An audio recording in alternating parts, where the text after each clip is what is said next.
Uma boa noite a todos, bem-vindos a mais um Evangelho da FEMEL. E nós vamos começar então com uma leitura do livro Caminho, Verdade e Vida,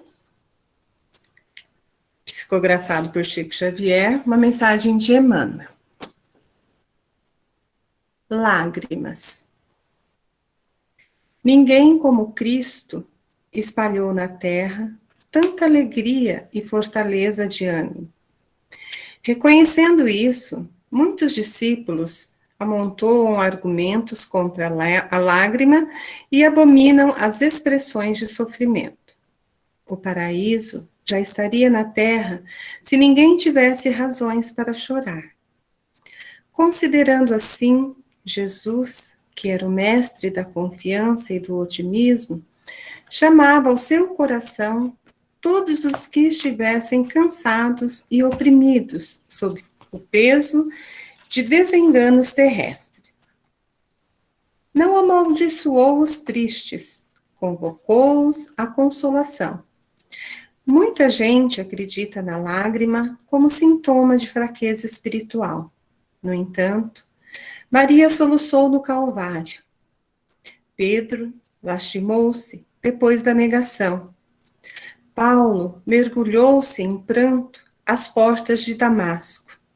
Os primeiros cristãos choraram nos circos de martírio, mas nenhum deles derramou lágrimas sem esperança.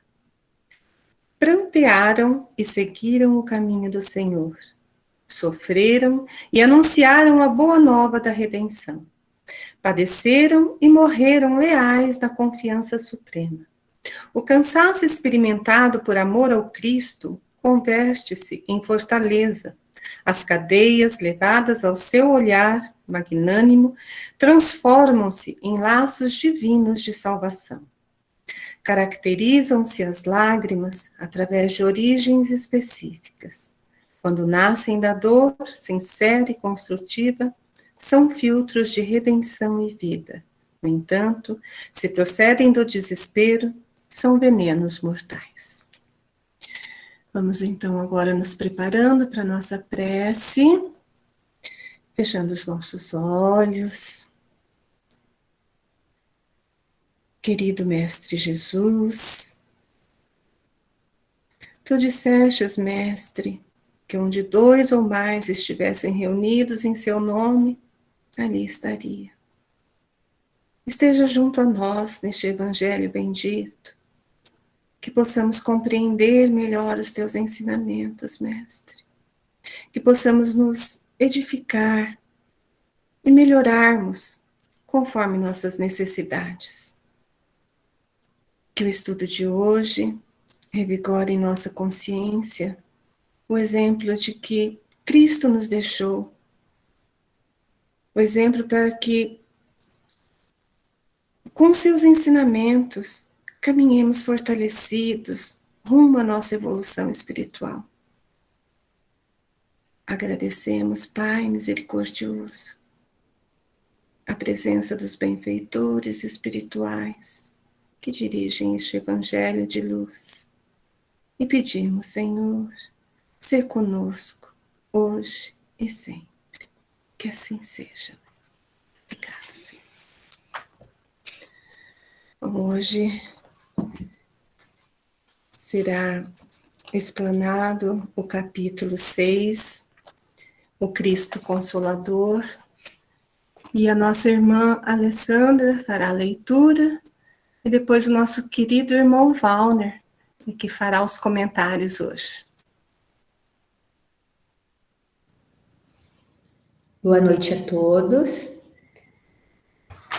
Então, nós vamos iniciar com a leitura do item 3, do capítulo 6, o Cristo Consolador, como a mamãe disse, que é o Consolador Prometido.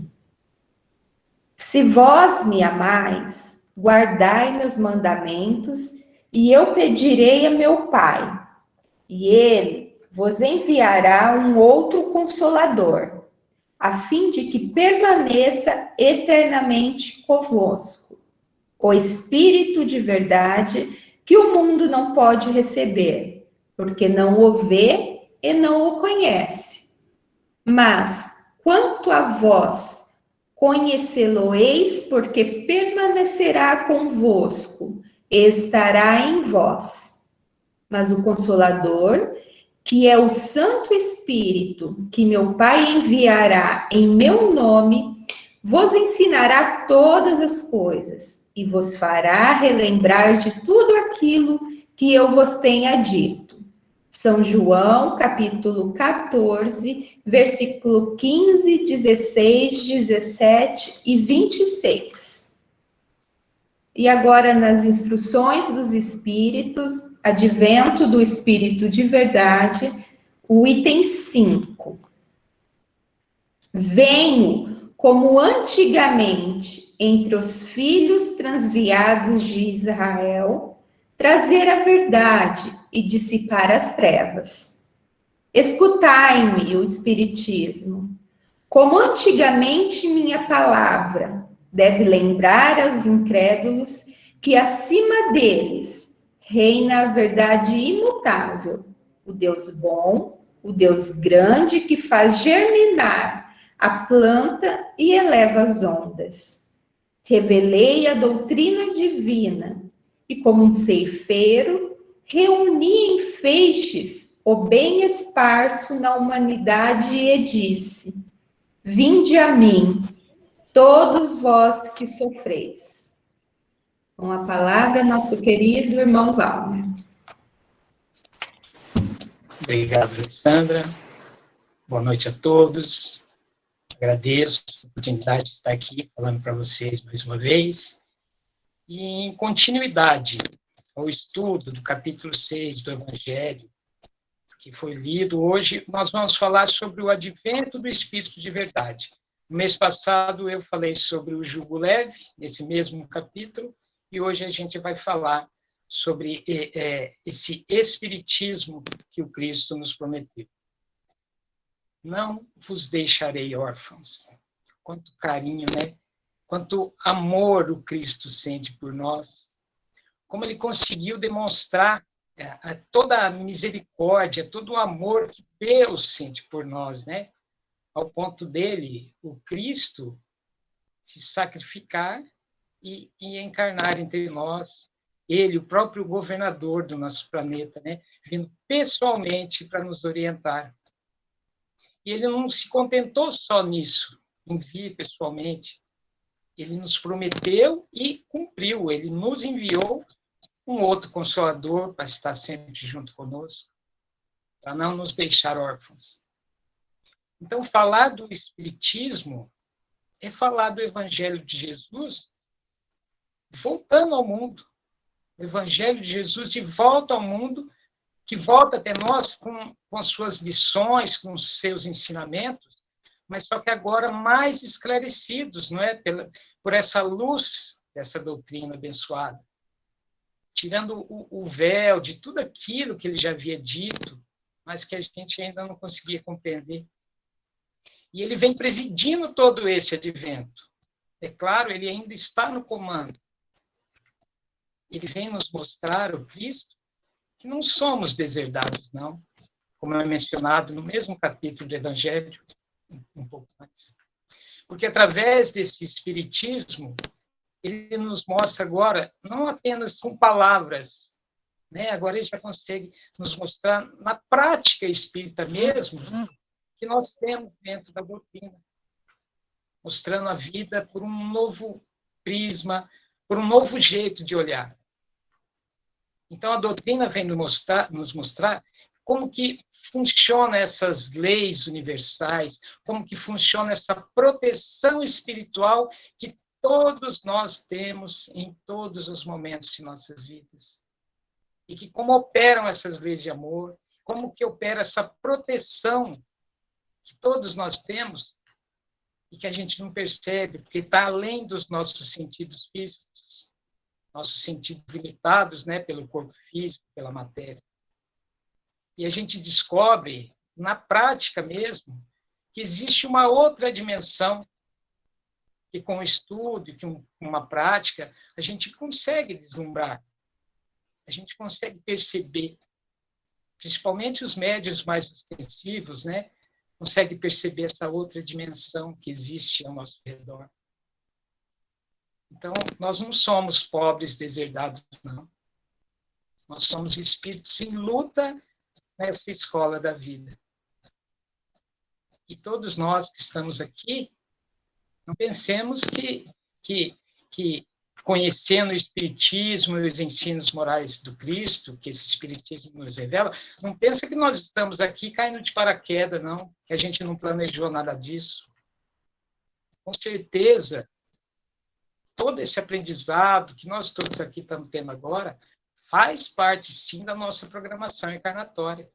Não tenho dúvida disso. Ninguém está aqui por acaso.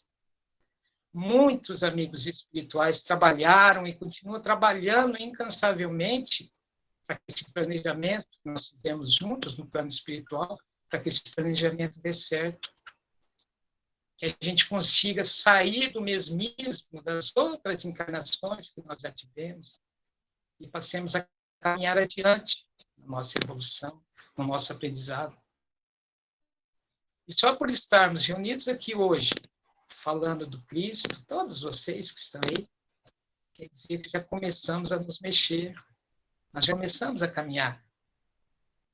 Muitos espíritos que nos são caros, que nos amam, espíritos familiares já desencarnados, dessas e de outras encarnações que já tivemos, todos eles trabalhando e torcendo, e se alegrando a cada participação nossa aqui. Cada um de vocês que conseguiu estar aqui hoje, traz uma alegria para essa equipe que está na retaguarda, torcendo para que isso dê certo.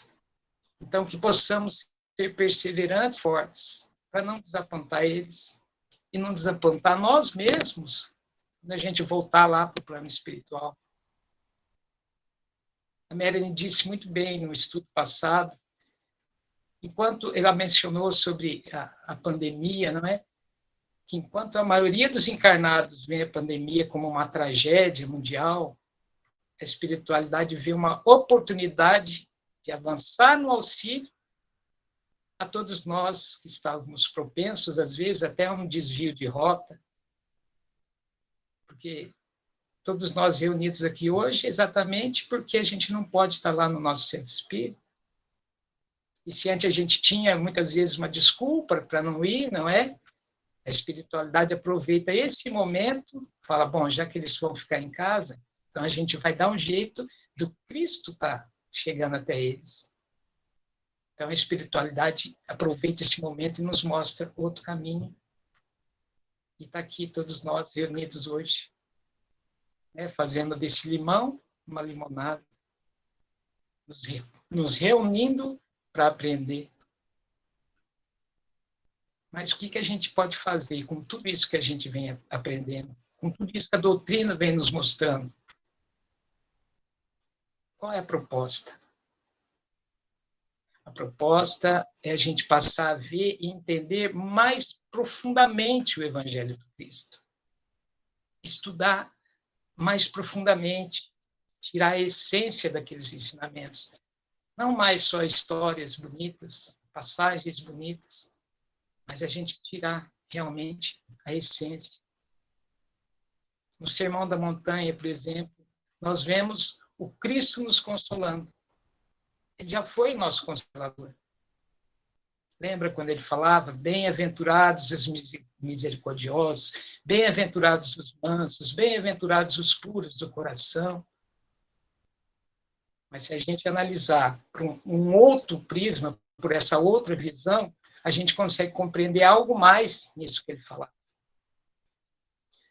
Eu me lembro que em um dos livros do Chico, não sei qual o título agora, não me lembro, mas falava a respeito do Sermão da Montanha, o espírito que ditou para o Chico diz no livro assim, a palavra do Cristo, o Sermão da Montanha, possui mais desafio do que reconforto. Ela mais nos desafia do que nos consola. Como assim? A gente vê sempre o Sermão da Montanha como uma mensagem de consolação para nós. Como é que ela pode ser um desafio? Como é que é um sermão desafiador? É isso que a gente tem que ver. É isso que o advento do Espiritismo vem nos incentivar a fazer, a olhar mais profundamente as mensagens dele, a analisar melhor aquilo que ele nos quer dizer. Talvez esse consolo seja, ao mesmo tempo, um desafio mesmo para nós. Ele vem nos desafiar a ser aquilo que a gente está destinado a ser. Temos que nos tornar misericordiosos para sermos bem-aventurados. Temos que nos tornar pacíficos. Temos que nos tornar puros de coração para a gente, sim, poder ser bem-aventurado. E em todo esse Sermão da Montanha é assim. Ele nos desafia a nos tornar os melhores, não só nas bem-aventuranças. Todo o Sermão da Montanha que a gente pegar, a gente olhar por esse prisma, a gente vê que realmente é um desafio. O Sermão da Montanha ele diz: ouvistes o que foi dito, eu, porém, vos digo. Muda nosso patamar. Ele fala, ó, ouvistes a palavra, mas agora eu, porém, vos digo. Ele quer que a gente suba o nível das nossas propostas. Antes era dito, amai os vossos semelhantes e odiai os vossos inimigos. Era assim o que a palavra dizia. No Velho Testamento era assim. Amo os seus semelhantes e odiai os vossos inimigos.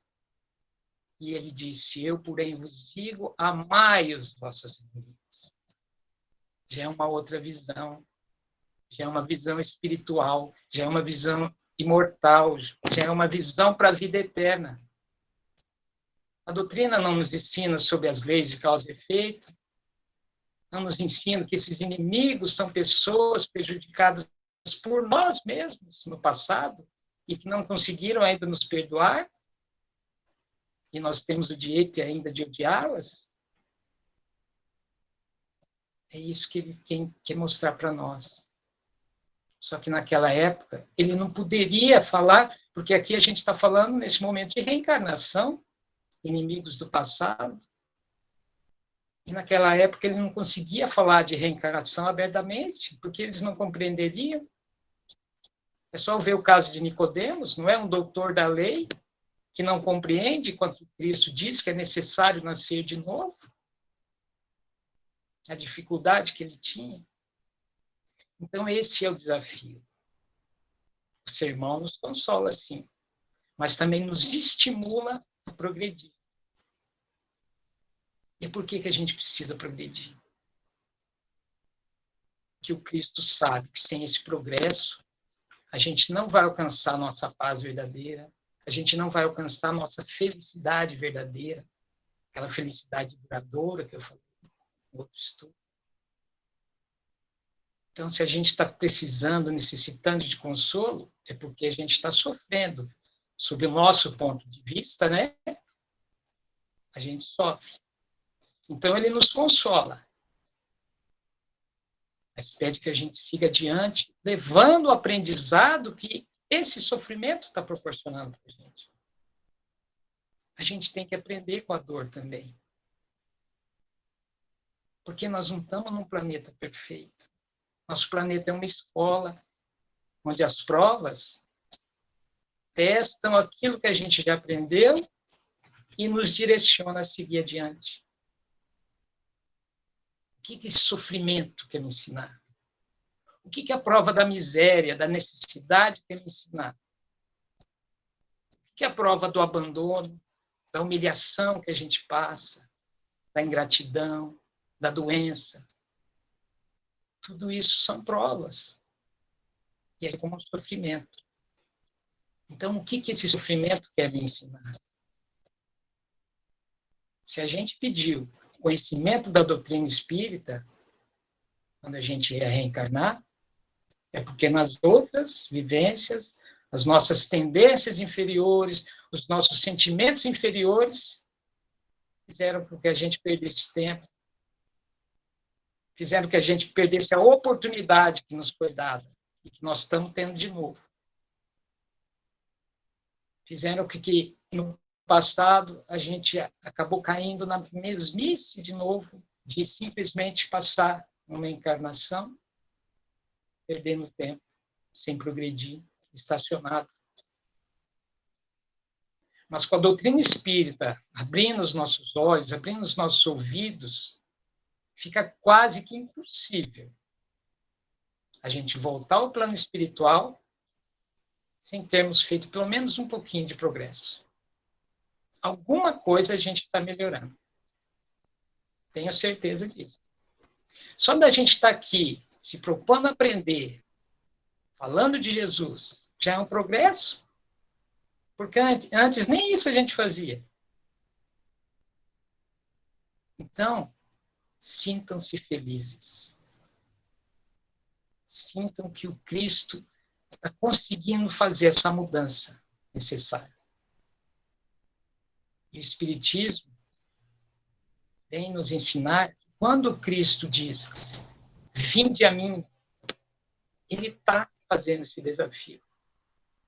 Vinde a mim, ele está desafiando a gente a caminhar contra o dele. Ele não disse assim, fica aí, vós que estáis aflitos e sobrecarregados, que eu vou aí te carregar. Foi isso que ele disse? Fica aí, vós que estáis cansados e aflitos? Não. Ele disse, vinde a mim, vós que estáis aflitos e sobrecarregados, e eu vos aliviarei. Vinde a mim, pedindo para a gente caminhar. Porque se ele viesse carregar a gente a cada sofrimento, primeiro que ele ia tirar todo o mérito de nossa prova e a gente não ia aprender nada. Ficarmos parados pedindo ajuda é a mesma coisa que pedir para o Cristo vir fazer a prova por nós. Isso é justo? Não é justo. Não é justo para aqueles espíritos que já decidiram caminhar até ele, levando todo o aprendizado que a prova, que a dor, que o sofrimento proporcionou a eles. Mas eles decidiram caminhar. E a gente quer que o Cristo venha até nós para nos carregar? Não, vamos caminhar também. Vinde a mim. Vamos até ele. É o que a gente está tentando fazer. Então, o Espiritismo não só consola. Não é só um consolador. Mas ele mostra a verdade. E conhecereis a verdade, né? E ela vos libertará, não é assim que fala? Mas conhecer o quê? Quais verdades? Que verdades são essas? Ora, basta a gente ver os pilares da doutrina espírita. Que é, por exemplo, a existência de Deus. A doutrina vem, pelo menos agora, desmistificar o que a gente pensava antes, que era um Deus humano, né? Um senhor de barba. Um ser que muda o nosso destino a seu bel prazer. A doutrina vem mostrar que nós temos um Deus divino, um criador do universo, criador de todas as coisas. Não um Deus de um povo, um Deus de uma raça. Criador de tudo, com todos os seus ônus, né? Que estamos estudando, que o pessoal está estudando na quarta-feira, mas que eu assisto os vídeos no YouTube, os ônus que o Davi comentou, né? Onipotente, onipresente, que está falando no estudo de quarta-feira, quem tiver oportunidade de participar, participe, que está muito bom. Então, a doutrina vem ensinar para a gente sobre a imortalidade da alma, vem falar sobre a pluralidade das existências, não é? Da reencarnação. Vem falar da possibilidade da comunicação dos espíritos e tantas outras coisas que antes o Cristo não conseguia passar isso para nós. A gente ainda não estava evoluído a tal ponto de absorver tudo aquilo. Então, ele tinha que falar superficialmente. Mas o Espiritismo vem e tira o véu e nos mostra. E tudo isso sob a coordenação dele mesmo. em uma frase do Emmanuel, ele fala assim: a doutrina espírita é como se fosse um facho libertador, além de ser consoladora. Que bonito, um facho libertador. Não é só consolar, é nos libertar. Ele diz também que o Espiritismo é crédito de Jesus em nossas vidas. Olha como é que isso é importante. Nós recebemos um crédito de Jesus. Que é importante porque um dia a gente vai ter que responder o que fizemos desse crédito. Como utilizamos tudo isso que a gente vem aprendendo? O que a gente está mudando em nós? Não nos outros. E essa mudança é perceptível, tenho certeza disso. Então a gente está sendo consolado por essa doutrina, sim, sem dúvida. Mas será que a gente está conseguindo nos libertar, pelo menos um pouquinho, das nossas tendências inferiores? Que um dia a gente se comprometeu, quando a gente estava lá, junto com os nossos amigos espirituais, se preparando para reencarnar, fazendo o nosso planejamento, pedindo por misericórdia para que a gente conseguisse uma encarnação onde a doutrina espírita chegasse em nossas vidas. E isso está acontecendo. Hoje, agora, nesse momento. Está aí. E o que a gente está fazendo? Está conseguindo, pelo menos um pouquinho, essa mudança que a gente se comprometeu a fazer? Então, vamos pensar nisso. Com muito carinho. Tá bom? Essa era a mensagem que eu queria trazer de hoje, desse Cristo Consolador, mas com essa outra visão. A visão do Espírito Eterno. Tá bom? Obrigado pela oportunidade. Muita paz a todos. Obrigada, Valmer, pela linda palestra e os lindos ensinamentos, que possamos, né, estar sempre ali no caminho ao encontro de Jesus. E eu convido agora o nosso irmão Osmar para fazer a prece de encerramento. Eu só queria ver se a minha voz está saindo bem, porque eu estou escutando vocês meio falhando. Estão me ouvindo? Ah, então tá bom. Finalizando o nosso encontro, agradecemos a Jesus pelo nosso evangelho de hoje, que o amor de Maria possa socorrer todos necessitados, que a bênção de Jesus possa nos fortalecer para que possamos continuar no caminho do bem. Agradecemos às espiritualidade maior pelo direcionamento dos nossos pensamentos de amor a quem precisa. Rogamos a Jesus saúde e paz a todos. Que tenhamos uma ótima noite. Que assim seja, Senhor. Assim seja. Obrigada a todos. E espero vocês novamente aqui na quinta-feira, nesse encontro maravilhoso para o nosso Evangelho. Fiquem com Deus.